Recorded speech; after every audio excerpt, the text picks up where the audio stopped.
Hello guys, welcome back to Cricket with Devi. Today we are back with another episode of IPL 2022 previews of teams. Today I am joined with Divyan Solanki Bhaiya to talk about Lucknow Super Giants. He's a fan of Lucknow Super Giants and we are going to talk about them today in our special segment. So first of all, how are you Divyan Bhaiya? I'm fine, Arnav. We're looking forward to have a nice conversation with for my team Lucknow with you. I'm really excited. Same here. So going forward, first of all, Lucknow had one of the best options in my opinion. And when agar well, I feel like Lucknow's option had quite an impact on Gautam Gambhir being their mentor.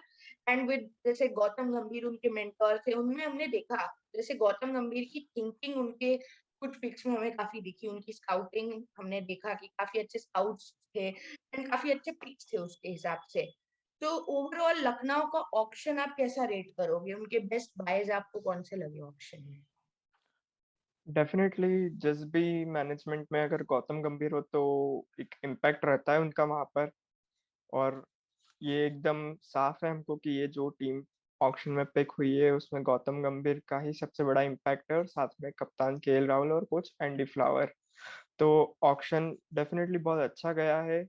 सबसे मतलब अच्छे अच्छे pics करे हैं उन्होंने, जो अपने slots थे वो अच्छे से फिल करे हैं, ऑलराउंडर्स अच्छे से लिए हैं, बैट्समैन बॉलर्स। तो अगर हम सबसे अच्छे 22 की बात करें तो मेरे लिए एक आवेश खान बहुत अच्छा बाय था, क्योंकि जब एक टीम के पास 17.90 सीआर का पर्स बचा था और बॉलर मतलब कोई अच्छा आया नहीं था अभी तक, हम्म और सारे मतलब एलाइट कैटेगरी के चले भी गए थे, तो मैं रियली होप कर रहा था कि आवेश खान तो अब किसी भी हालत में चाहिए ही चाहिए, कितना भी अगर प्राइस टैग हो तो हमको चाहिए ही चाहिए। तो एक आवेश खान बोल सकते हैं।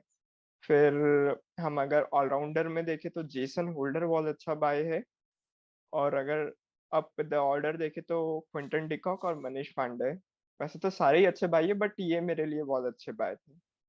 हाँ मैं भी मानती हूँ बिकॉज क्विंटन डिकॉक को if you look at him अगर आपको if you get Quinton de Kock जैसा प्लेयर जो top of the order opening करते हैं टी20 क्रिकेट में एक एक्सप्लोसिव प्लेयर है at the top and plus wicket keeper भी है सो वो आपको मतलब दो बहुत अच्छे अच्छे डायमेंशन लेके आते प्लस इज लेफ्ट हैंडेड तो वो एक ऊपर आपका लेफ्ट राइट कॉम्बिनेशन बन जाता है वहां पे सो अगर वैसा प्लेयर आपको if you get him under 7 crore मतलब स्टील टाइप बाय होगा वो तो मैं यस, मानता हूँ मेरे लिए तो बिल्कुल। क्विंटन डिकॉक बेस्ट बाय थे लखनऊ के ऑप्शन के लिए वो एक बहुत अच्छा ओपनिंग पेयर भी बना देता है KL Rahul with Quinton de Kock comprehend I think काफी अच्छी पार्टनरशिप रहेगी इन दोनों की इस सीजन सो उस पे ही आते हुए हम इन्होंने काफी अच्छे बाइस किए हमने देखा आपको क्या लगता है Lucknow what's Lucknow biggest strength this year क्योंकि मेरे लिए पर्सनली लखनऊ ने थ्री डायमेंशनल प्लेयर्स बहुत अच्छे से लिए हैं मतलब ऑलराउंडर्स उनकी टीम ऑलराउंडर से भरी पड़ी है Krunal Pandya Deepak Hooda Jason Holder Marcus Stoinis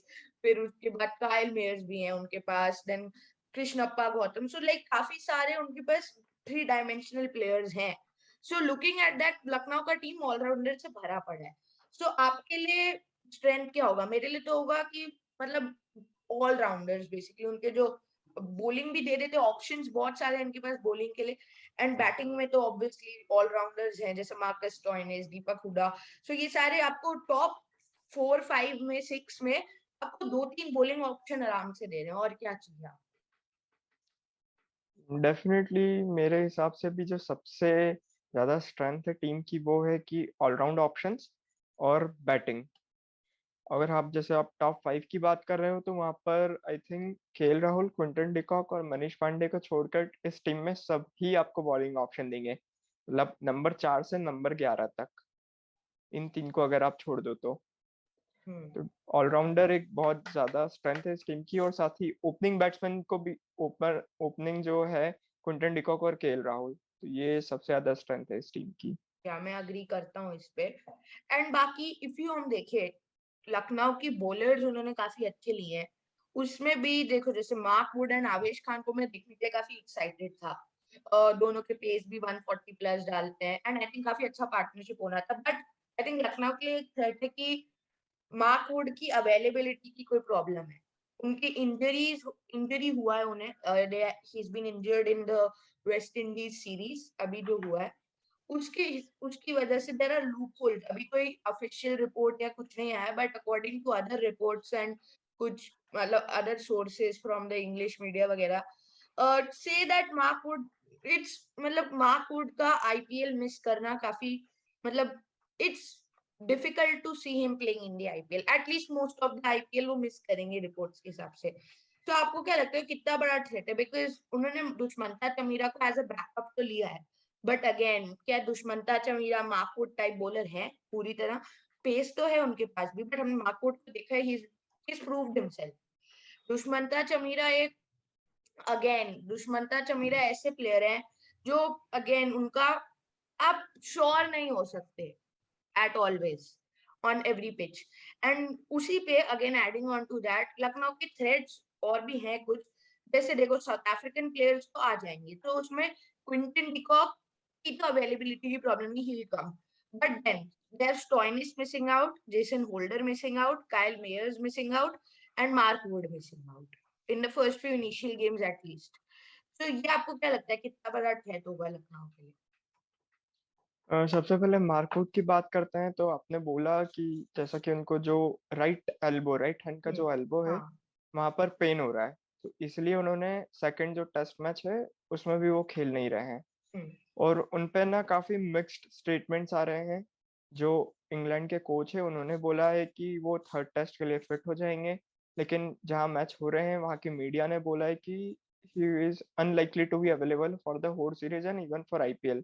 हम्म, तो मुझे ये भी लग रहा है कि अब मिक्स्ड रिपोर्ट्स आ रहे, तो आई थिंक कि आ सकते हैं, क्योंकि हो सकता है अगर वो दोनों टेस्ट मैच ना खेले तो वो हो सकता है कि आईपीएल को देखते हुए रेस्ट ले ले, क्योंकि इस बार उनको बहुत ज्यादा वो एक्साइटेड थे। जैसा उनका वीडियो से देखा था हमने जब उन्होंने ऑप्शन के टाइम डाला था, उनकी फैमिली से भी मतलब रिएक्शन देखे थे कि वो बहुत ज्यादा एक्साइटेड है, और उनको पर्स भी एक 7 करोड़ प्लस का मिला था, तो वो है।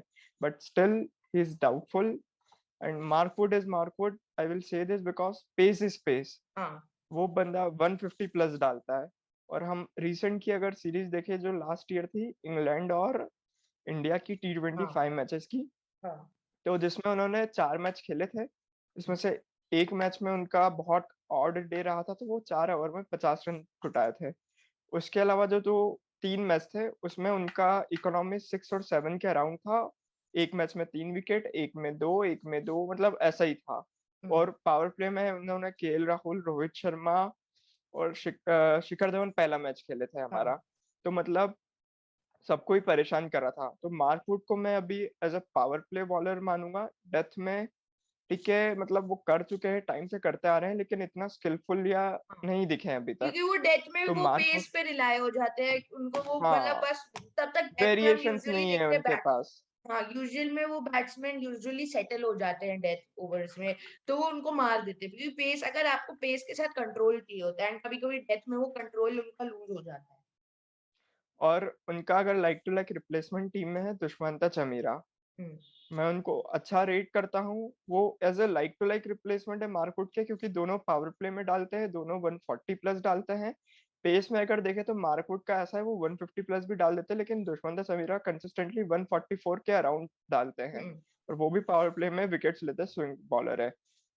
वो भी डेथ में अभी इतना अच्छा नहीं कर रहे हैं। हाँ, तो आई थिंक लेकिन टीम का फर्स्ट प्रायोरिटी मार्कवुड ही था, तो इम्पैक्ट बहुत रहेगा। Dushmantha Chameera was always a backup, but power play में तो हमने अभी जो रिसेंट सीरीज देखी उन्होंने रोहित शर्मा को बहुत परेशान करा है हम्म, और अच्छा बॉलिंग करा था, लेकिन डेथ में थोड़ा कंसर्न है। और अवेलेबिलिटी वाला इशू बहुत बड़ा है, क्योंकि पहले मैच में हमारे पास सिर्फ 3 ही ओवरसीज अवेलेबल है, जिसमें से 2 ओवरसीज तो एक ही स्लॉट वाले हैं, जैसे एवन लुइस और क्विंटन डिकॉक। हम्म, तो वो भी एक प्रॉब्लम है। और तीसरा रहेगा दुष्मंत चमीरा। तो हमारे मार्कवुड पे तो अभी हमारे पास कोई ऑफिशियल कंफर्मेशन है नहीं, बट आएंगे या नहीं अगेन वो आएंगे। पहले 2-3 मैचेस तो आप मान ही लो मिस करेंगे, बिकॉज वो उनका वेस्ट इंग्लैंड की इंडीज से सीरीज तब सीरीज है। चलेगा। और जेसन होल्डर भी पहले के 2 से 3 मैचेस मिस करेंगे। और मार्कस स्टोइनिस तो 4 से 5 मैच मिस कर सकते हैं, क्योंकि उनका लास्ट मैच है 5 तारीख को। और मार्कस स्टोइनिस सबसे बड़ा इम्पैक्ट इसलिए है क्योंकि वो हमारी टीम का डेजिग्नेटेड फिनिशर है और वो ड्राफ्टेड प्लेयर था, मतलब ऑक्शन के पहले ही जिसको साइन करा था। वही। तो ऑक्शन के पहले किसी प्लेयर को लिया है तो वो बहुत इम्पैक्टफुल रहता है और वो एक प्रॉपर फिनिशर जिसको बोलते हैं इस टीम का बेस्ट फिनिशर तो वही है।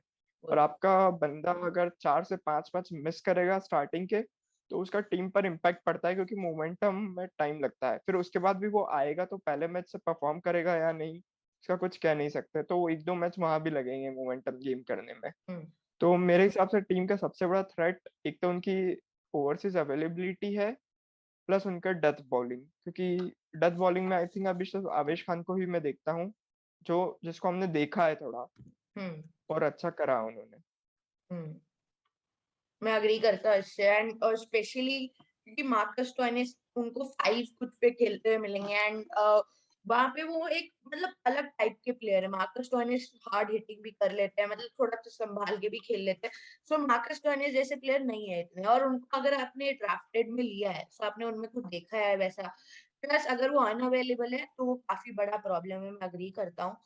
एंड इसी पे अगर हम देखें तो ओवरऑल लखनऊ की काफी अच्छी टीम बन रही है वैसे। एंड मेरे को आपसे एक बस ये लास्ट पूछना था कि लखनऊ को अगर हम देखें तो उनका आइडियल आप 11 कैसा देखते हैं? How do you see their ideal 11, जब पहले कुछ प्लेयर्स अवेलेबल नहीं होंगे तब, और फिर बाद में? पहले बात करते हैं जब प्लेयर्स कुछ अवेलेबल नहीं होंगे, तो opening KL Rahul with Quinton de Kock, number 3 पर एवन लुइस, अच्छा, नंबर 3 4 पे। पर नंबर 4 पर Manish Pandey, number 5 Deepak Hooda, and then number 6 Krunal Pandya, number 7 पर हमको एक स्लॉट थोड़ा खाली सा रहेगा, नंबर 8 पर मैं कृष्णप्पा गौतम, नंबर 9 रवि बिश्नोई, नंबर 10 आवेश खान, नंबर 11 दुष्मंता चमीरा। तो जो एक हाँ, स्लॉट है जो नंबर 7 का, उस पे अगर हम किसी भी बैट्समैन जैसे कि ये हो गया, अगर नम मनन नम वोहरा हो गया, नंबर 7 उसको मैनन हम वोरा के लिए थोड़ा नहीं नीचे नहीं है। नंबर 7 नहीं, उसको बैटिंग ऊपर कर देंगे, बाकी सब एक एक नीचे आ जाएगा ऐसा। ऐसा भी कुछ हो सकता है कि जैसे करण शर्मा है, एक आयुष बडोनी है, तो ऑलराउंडर टाइप वो आ सकते हैं उधर वहां पे। फिर मैं मयंक यादव या मोहसिन खान है उनको ले लूंगा, कृष्णप्पा गौतम को एक ऊपर कर दूंगा क्योंकि क्योंकि वो भी बैटिंग कर सकते हैं नंबर 7 पर, और 8 पर मोहसिन खान जो मुंबई इंडियंस के साथ काफी टाइम से रहे हैं, या फिर हाँ करण शर्मा भी देख सकते हो आप, यूपी के कैप्टन है अभी उन्होंने। तो एक स्लॉट का इशू है, लेकिन अगर हम अब फुल्ली अवेलेबल आइडियल 11 बनाएंगे तो शायद इस टीम की आइडियल 11 ही सबसे पहले हाँ। हम बना सकते हैं बिना किसी प्रॉब्लम के। Quinton de Kock with Manish Pande, then अपने Quinton de Kock with KL Rahul. De Kock with KL Rahul, then Manish Pande, then Deepak Hooda number 4 पर, नंबर 5 पर मार्कस स्टोइनिस, नंबर 6 पर जेसन होल्डर, नंबर 7 पर कृणाल पांड्या, नंबर 8 पर कृष्णप्पा गौतम, नंबर 9 पर मार्क वुड, नंबर 10 पर आवेश खान, नंबर 11 पर रवि बिश्नोई। तो ये तो सबसे आइडियल प्लेइंग 11 है, लेकिन जब प्लेयर्स अवेलेबल नहीं है तो बहुत प्रॉब्लम होने वाली है और ये बहुत इफेक्ट करने वाला है पर्सनली मेरे हिसाब से पूरी टीम को, क्योंकि मैं अग्री जेसन करता हूँ। होल्डर, मार्क वुड या मार्कस स्टोइनिस जैसे प्लेयर्स को मिस करना एक मतलब ऑल इन आउट सुपरस्टार सही है अपनी टीम के। एब्सोल्युटली। और इसी पे अगर हम देखें सो ओवरऑल लखनऊ जो है उनका टीम काफी स्ट्रांग है, बट अगेन उनके काफी पहले कुछ मैचेस में, ऑब्वियसली आईपीएल में you have to get a good start usually to be in the tournament. And अगर आपके पहले 5-6 मैचेस, 4-5 मैचेस के लिए if you have players unavailable, तो वो आपका एक बहुत बड़ा प्रॉब्लम हो सकता है। एंड मैं इस पर अग्री करूंगा। ओवरऑल अभी thanks for joining me Divyansh भैया to talk about Lucknow. It was a pleasure thank talking to you. Thank you same here same here. So hope you guys like the video. Do give the video a like, share the video, and subscribe. Till then, we'll meet you all in the next episode of IPL team previews for IPL 2022. Till then, we'll meet you in the next one. Goodbye. Peace.